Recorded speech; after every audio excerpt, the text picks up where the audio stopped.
السلام علیکم۔ احادیث کی بہاریں صلی اللہ علیہ وسلم۔ جوانی کا احترام، جنت میں اعلیٰ مقام۔ محمد رسول اللہ صلی اللہ علیہ وسلم نے فرمایا، جس شخص کو اعلیٰ حسب نسب والی خوبصورت عورت برائی کی دعوت دے اور وہ کہہ دے کہ میں تو اللہ سے ڈرتا ہوں، اس شخص کو اللہ تعالیٰ قیامت کے دن اپنے عرش کا سایہ نصیب کریں گے۔ بخاری شریف 6806۔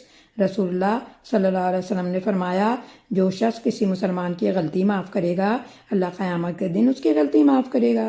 بحقی کی حدیث۔ رسول اللہ صلی اللہ علیہ وسلم نے فرمایا، اللہ سے پناہ مانگا کرو آزمائشوں کی پریشانیوں سے، بدبختی سے، برے خاتمے اور دشمن کے ہنسنے سے۔ صحیح بخاری 6616۔ ابو ہریرہ رضی اللہ عنہ کہتے ہیں کہ نبی اکرم صلی اللہ علیہ وسلم نے فرمایا، والدین کا درجہ جنت میں بلند کیا جاتا ہے ان کی اولاد کی دعا اور استغفار کرنے کے سبب سے۔ سنن ابن ماجہ 3660۔ جسم کی تکلیف اور درد دور کرنے کی دعا 7 ٹائم پڑھنا ہے۔ اللہ کے نام سے میں اللہ کی عزت اور اس کی قدرت کے ساتھ پناہ مانگتا ہوں اس تکلیف کے شر سے جو میں محسوس کر رہا ہوں۔ مسلم کی حدیث۔ یہ بسم اللہ 3 دفعہ پڑھا جائے گا اور پھر درد کی جگہ پر ہاتھ رکھ کے اس دعا کو پڑھا جائے گا 7 ٹائم۔ کون کون چاہتا ہے کہ میرا حساب آسان ہو جائے؟ رسول اللہ صلی اللہ علیہ وسلم نے فرمایا، جس شخص میں 3 صفات ہوں گی اس کا حساب آسانی سے لیا جائے گا اور اللہ اسے اپنی رحمت سے جنت میں داخل کرے گا۔ کسی نے عرض کیا، یا رسول اللہ صلی اللہ علیہ وسلم وہ صفات کیا ہیں؟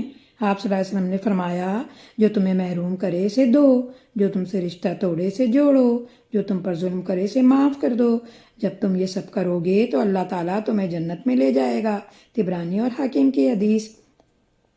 حضرت ابو ہریرہ رضی اللہ عنہ بیان کرتے ہیں، رسول اللہ صلی اللہ علیہ وسلم نے فرمایا، آدمی اپنے بچے کو سب سے پہلا تحفہ نام کا دیتا ہے، اس لیے چاہیے اس کا نام اچھا رکھے۔ جامع الحدیث 297۔ ایک صحابی نے ایک مرتبہ آپ صلی اللہ علیہ وسلم سے عرض کیا، یا رسول اللہ صلی اللہ علیہ وسلم، نیکیوں کی قسمیں تو بہت ہیں، میں ان سب کو انجام دینے کی طاقت نہیں رکھتا، لہٰذا مجھے ایسی چیز بتا دیجئے جسے میں گرہ سے باندھ لوں، اور زیادہ باتیں نہ بتائیے گا کیونکہ میں بھول جاؤں گا۔ آپ صلی اللہ علیہ وسلم نے اس کے جواب میں فرمایا، تمہاری زبان اللہ کے ذکر سے تر رہا کرے۔ ترمذی کی حدیث۔ بستر پر لیٹتے ہوئے استغفار۔ اے اللہ مجھے بخش دے، میرے شیطان کو دور کر دے، میرے نفس کو آگ سے آزاد کر دے، میرے میزان کو بھاری کر دے اور مجھے اعلیٰ مجلس والوں میں شامل کر دے۔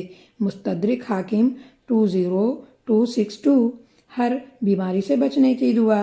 اے اللہ میں برس، جنون، کوڑ اور ہر بری بیماری سے تیری پناہ چاہتا ہوں۔ صحیح سنن نسائی 5068۔ رسول اللہ صلی اللہ علیہ وسلم نے فرمایا، موت کی آرزو نہ کرو، اگر تم نیک ہو تو شاید زیادہ نیکی کر سکو، اور اگر بدکار ہو تو توبہ کر کے اللہ کو راضی کر سکو۔ صحیح بخاری 7235۔ دنیا میں جنت کے باغ۔ حضرت انس بن مالک رضی اللہ عنہ سے روایت ہے کہ رسول اللہ صلی اللہ علیہ وسلم نے ارشاد فرمایا، جب جنت کے باغوں پر گزرو تو خوب میوے کھاؤ۔ صحابہ رضی اللہ عنہ نے عرض کیا، یا رسول اللہ جنت کے باغ کیا ہیں؟ آپ صلی اللہ علیہ وسلم نے فرمایا، ذکر اللہ کے حلقے دنیا میں جنت کے باغ ہیں۔ صحیح بخاری 6229۔ لوگوں کے لیے آسانیاں پیدا کرو۔ نبی اکرم نے جب حضرت معاذ اور حضرت موسیٰ رضی اللہ عنہ کو یمن بھیجا تو ہدایت فرمائی، لوگوں کے لیے آسانیاں پیدا کرنا، انہیں مشکل میں نہ ڈالنا، انہیں خوشخبری سنانا، نفرت نہ دلانا، اور تم آپس میں اتفاق رکھنا، اختلاف نہ کرنا۔ صحیح بخاری 3038۔ رسول اللہ صلی اللہ علیہ وسلم نے فرمایا، سجدہ کرتے ہوئے بندہ اپنے رب کے سب سے زیادہ قریب ہوتا ہے، بس سجدوں میں کثرت کے ساتھ دعا کیا کرو۔ صحیح مسلم 482۔ تلاوت قرآن کو لازم پکڑو۔